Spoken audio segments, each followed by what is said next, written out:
Salve, salve, nação, nação, vambora com mais um vídeo aqui sobre o nosso Flamengo, né? O Flamengo venceu o Botafogo por 1-0. O Botafogo continua sendo o nosso freguês, né? Freguês. E o que é aquilo? Time do Botafogo com 13 expulsões. Time do Botafogo perdeu a cabeça com o time reserva do Flamengo. Imagina se fosse o time titular. Perdeu a cabeça o Botafogo com o time reserva do Flamengo. 3 expulsões no jogo, não é possível. Que descontrole emocional do time do Botafogo, filho. Isso com o time reserva do Flamengo, hein? Porra! Já tá assim? O Botafogo virou nosso freguês há bastante tempo já, né? Então bora pra mais um vídeo aí, né? Vai deixando seu like e sua inscrição para ajudar o canal. Se você for novo aqui no canal, seja bem-vindo. Vambora aqui reagir mais um react sobre Mauro César Pereira, Arnaldo Ribeiro, Tirone, Juca Kfouri, sobre esse clássico aí, né? O Flamengo chega mais leve para o jogo de terça-feira. Na minha opinião, chega assim, né? Créditos ao canal da UOL Sport e link na descrição como créditos. E vambora para o vídeo. Botafogo freguês.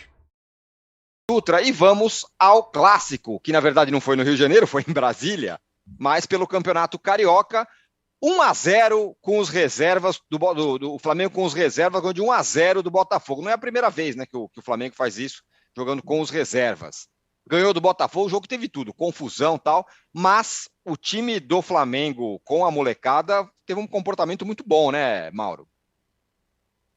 Teve, acho até que colocou uma espécie de pressão em cima do time titular, porque o torcedor viu uma equipe muito mais aguerrida, né? Uma equipe marcando mais no campo de ataque. O gol acontece por conta disso, que é algo que o técnico deseja, mas os jogadores têm que ter condições físicas para tanto, né? O gol é fruto disso, né? Bola recuperada, o Matheus Gonçalves para dentro do gol.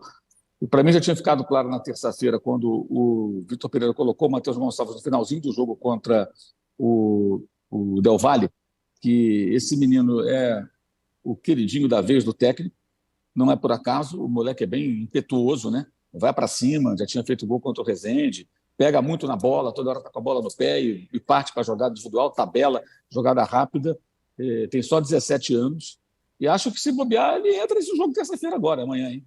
Não digo de saída, mas se o jogo tiver encrencado, está arriscado a ele para o jogo, ir para o campo, ou mesmo se tiver com placar favorável, ele vai botar o garoto para ganhar mais umas horas de gol. Porque o moleque, de fato, ele tem ali um certo diferencial. Agora, assim, foi importante para o Flamengo, porque o empate ali já seria bem razoável pelas circunstâncias, né? O Botafogo descansou para esse jogo, o Flamengo colocou um time que começou com metade dele formado por garotos e terminou com 5 jogadores com idade de sub-20, um com idade de sub-17, e olha que o Matheus, que tem 17 anos, já tinha saído, mas estava lá o Lohan, que tem 16, e 2 de 21, com nem 10 jogos pelo time profissional. O André, que fez um gol que foi anulado por impedimento, corretamente, e o goleiro Matheus Cunha, que tem 21, que também não tem nem 10 jogos como profissional no time titular. Então, era um time muito jovem, e já tinha saído do Marinho, já tinha saído do Pulgar, né, com alguns jogadores reservas que começaram jogando. A atuação do Rodrigo Caio e as declarações dele ao final tiveram grande repercussão, porque ele falou, ele mandou recado, ele falou de forma muito direta sobre a necessidade de algo mais do que você ter técnica, habilidade, ou seja, uma dedicação maior, talvez. Ele e o Pablo formaram uma zaga muito eficiente, os dois não perderam uma bola, e chama a atenção também o destempero do Botafogo, né? Um negócio inexplicável, jogando contra um time cheio de moleques, jogaram 2 garotos sub-17, um começou, fez o gol, o outro terminou o jogo, outros com 18, 19, e mais reservas. Marinho jogou Cebolinha, tudo bem, jogador caro e tudo, mas uma coisa, você imaginar o Cebolinha junto com os titulares, e ele ali no meio dessa molecada. Os caras nem conjunto têm. O Botafogo não só perde o jogo, o Botafogo perde a cabeça.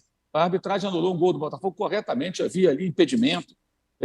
Aí o Carli, que não tomou, aliás, o Matheus Gonçalves não tomou conhecimento dele do lance do gol, o Carli é expulso já no banco. Aí o Tiquinho cabeceia o juiz, e dá uma bola, expulso. Aí depois o Marçal expulso. Quer dizer, o que acontece? O Botafogo tem que superar isso, sabe? Eu acho que essa coisa do Botafogo, encarar os jogos contra o Flamengo como se fosse a Terceira Guerra Mundial, afeta até os jogadores que chegam do exterior. Esses 2 expulsos, gente, são jogadores com experiência internacional de Europa. Estavam jogando contra o time de molecada, praticamente, e conseguiram ficar tão descontrolados. O que é aquilo? Terapia coletiva para essa gente, não é possível. Sabe, o descontrole desse no jogo de campeonato carioca. Realmente algo que acho que o Botafogo tinha que ver. E muitas reclamações na rede social de alvinegros contra o John Textor. Não há tanta gente textorizada a essa altura, pelo jeito. A grande questão é essa também, né, gente? Qual é o apetite do bilionário americano com relação ao Botafogo? O que ele quer montar no Botafogo? É um time para brigar lá em cima ou para ficar em sexto, sétimo do Campeonato Brasileiro? E aí os torcedores ficam preocupados depois do momento de modo ilusão, porque a SAF também é modo ilusão, né? Todo mundo acha que vai montar um time fortíssimo, e nem sempre é assim. No mundo inteiro, nem sempre é assim. Aqui do Brasil é diferente. Eu ainda não sei qual é a do John Textor com relação a isso. Eu acho, com relação a isso. Eu acho é uma boa pergunta. Eu ia passar para você, Juca, exatamente. Fala. Não, há um detalhe a mais em relação a esse clássico. O Botafogo precisa contratar um psicólogo, talvez um psiquiatra, e o governo do Distrito Federal precisa contratar uma nova PM. Porque eu comecei até a entender o que aconteceu dia 8 de março. Porque eu nunca vi uma tropa da PM de tamanha pasmaceira. Pareciam uns bonecos de capacete e cacetete, sem saber o que fazer. E toma invasão de campo. Ô, Juca, foi em Brasília, dia 8 de janeiro. De onde você está falando? É isso que eu estou falando. Não é? Eu comecei a entender 8 de janeiro. Exatamente. Não é isso? Que coisa horrorosa aquela gente. Mas, enfim, é claro, a SAF não é panaceia. Há SAFs e SAFs. Há SAFs que são montadas exatamente para serem celeiro e vender jogador, que não é montada para fazer o clube ser campeão, e sim para fazer um bom negócio com o clube. Há que se saber quais são as verdadeiras intenções do Textor. Pelo que a gente viu já de jogador emprestado do Botafogo para o time dele na Inglaterra, é bom a gente ficar... Ou na França, né? Ou na França. Na França, o Jefinho foi para o Lyon. O Jefinho na França, isso. O Jefinho na França. É bom a gente ficar atento para ver quais são as verdadeiras intenções de John Textor. Agora, o Arnaldo, além de tudo isso que o Mauro falou, do recado do Rodrigo Caio, da molecada que entrou comendo grama, do Matheus, que pode, um dos Matheus, né, que pode até aparecer no time do Flamengo aí, não no time titular, mas pode no meio do jogo lá na final da Recopa. O Flamengo jogou com 3 zagueiros, tô certo? Garoto. 3 zagueiros e 2 volantes. Rapaz. É que tá, né? Quando é o time reserva, alternativo, aí o Vitor Pereira pode até fazer esse tipo de experiência. E eu fico pensando se, além de um recado para os titulares, como disse o Mauro, não existe uma possibilidade diferente de atuar. Porque a aplicação, não precisa nem o Rodrigo Caio falar, do Flamengo na marcação, foi maior do que nos últimos anos. Porque o sistema era muito mais, de fato, seguro. E o Flamengo competiu, brigou, tirou de cabeça. E vamos combinar, o Flamengo tem 5 bons zagueiros. E usa 2 só, normalmente. Então, mas é uma espécie de tabu, Tironi. Se você vai botar 3 zagueiros contra o Del Valle, que, aliás, joga muitas vezes dessa forma, em algumas situações, no Maracanã é outra conversa com o time titular. Então, o Vitor Pereira, nesse jogo, ele pôde fazer até esse tipo de experiência. E acho que funcionou bem. Não sei se... Eu acho que se ele quisesse apenas colocar um time alternativo em campo e replicar o que os titulares fazem, ele manteria o sistema tático que normalmente o time titular usa. Mas hoje, no jogo de Brasília, foi um Flamengo completamente diferente. Inusitado, com 2 volantes e 3 zagueiros. E não deixou de jogar bem por causa disso, né?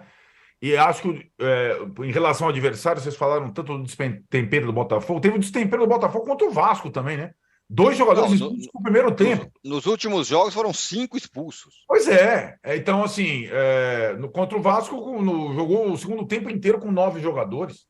Então, é uma situação... E acho que essa questão da SAF do Botafogo, ela fica, da pressão da torcida, ela fica mais evidente quando o vizinho, o rival, o Vasco, começa com o SAF também de uma forma um pouco diferente. As primeiras contratações do Vasco, elas foram mais impactantes que as do Botafogo. O Vasco tirou titular do São Paulo, do Atlético Mineiro, tirou o artilheiro do campeonato, Pedro Raul, ainda está formando, é tudo incipiente. Mas se o Botafogo ficar fora dos 4 e o Vasco entra, rapaz, batata do Textor vai assar. Porque os investimentos do Vasco, na primeira onda, foram maiores em termos de repercussão dos jogadores do que do Botafogo. Primeiro, o jogo de amanhã, dessa terça-feira, que é a Recopa, que enfim é o jogo que aí vão os titulares e tudo mais, que é o jogo que o Vitor Pereira precisa vencer, o Flamengo precisa vencer para conquistar essa taça. A primeira seria a primeira dele no Flamengo. E a segunda, tem uma coisa, a questão sobre os 3 zagueiros, que o Cleiton, na verdade, jogou como lateral, ou atuou como lateral, embora ele seja zagueiro. Queria que você explicasse isso, Mauro. Era híbrido, né? Em alguns momentos ele formava como terceiro zagueiro, quando o time tinha bola, muitas vezes o Cebolinha descia ali pelo corredor esquerdo e ele se posicionava como lateral. Para ele fazer isso no time principal, né, ele vai ter que treinar isso, né? E aí ele faria o quê? Ele tiraria quem? Essa é a questão. Tira o Varela e faz o Rodrigo Caio como um zagueiro lateral pela direita, mas aí quem vai fazer o corredor assim direito? São Paulo. Já jogou exato, no São Paulo assim, né? Mas aí ele não tem um cara para jogar ali Faz pelo corredor direito. O Everton Ribeiro não faz exatamente esse papel, ele vem para trabalhar da ponta para o meio, então é mais complicado. E ele ficou no Rio de Janeiro, né, treinando o time titular, ou seja, ele treinou uma outra formação, né? Imagino, porque desses zagueiros, o Léo Pereira se machucou, e o Rodrigo Caio e o Pablo viajaram para Brasília, ele ficou no Rio, machucou. E o Rodrigo Caio e o Pablo viajaram para Brasília, ele ficou no Rio com o Davi Luiz e o Fabrício Bruno, que são os dois que vinham jogando desde a lesão do Léo Pereira. Mas eu imagino que ele vai fazer esse tipo de movimento, exercício adiante, especialmente se conquistar amanhã a Recopa, né? Amanhã o Flamengo tem que jogar bola, tem que jogar com mais dedicação, o estádio vai ficar lotado, o Del Valle não é um time que joga retrancado em hipótese alguma, pode até abrir um pouco mão da posse de bola, ele tem números bem elevados de posse de bola em casa, fora nem tanto, mas não é um time que joga fechado, todo entrincheirado, marcando lá atrás. Ele tenta jogar. Um time que tenta jogar, isso é bom para o Flamengo, porque é um time que não vai ficar ali todo fechado, dando bicuda e dificultando, fazendo o tempo passar. É um time que deve sair para o jogo, em alguns momentos. E isso pode ser interessante para o estilo do Flamengo, acredito eu. Então, é isso aí, nação. Mais um vídeo sobre o Flamengo, né? O Flamengo continua vencendo o Botafogo, que virou freguês do Flamengo. Eles comentaram muito sobre... O Mauro César tocou em um ponto, né? Sobre de como que vai prosseguir, né, vamos dizer assim, essa SAF do Botafogo, entendeu? Se é pra venda de jogadores, se é pra tentar conquistar títulos, entendeu? Tem vários modelos de SAF aí espalhados pelo mundo, né? Óbvio que a torcida do Botafogo tem direito de ficar puta com o novo dono, vamos dizer assim, né?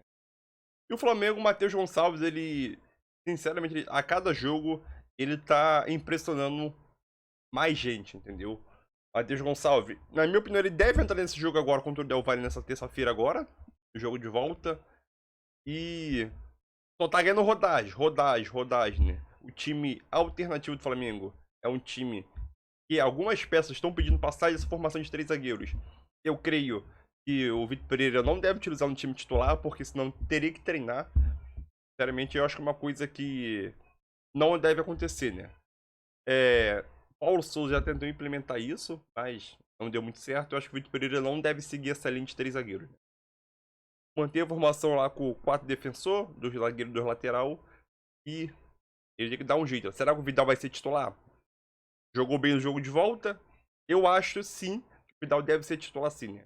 E o caso do Gerson, eu nem sei se ele se recuperou ainda, né? Mas nesse jogo de terça-feira o Mauro César falou um ponto importante, né? O time do Del Valle é o time que sai e, querendo ou não, alguns determinado tempo do jogo, né, ele acaba saindo para buscar, ou até propor jogo, né, durante alguns exato momento de jogo.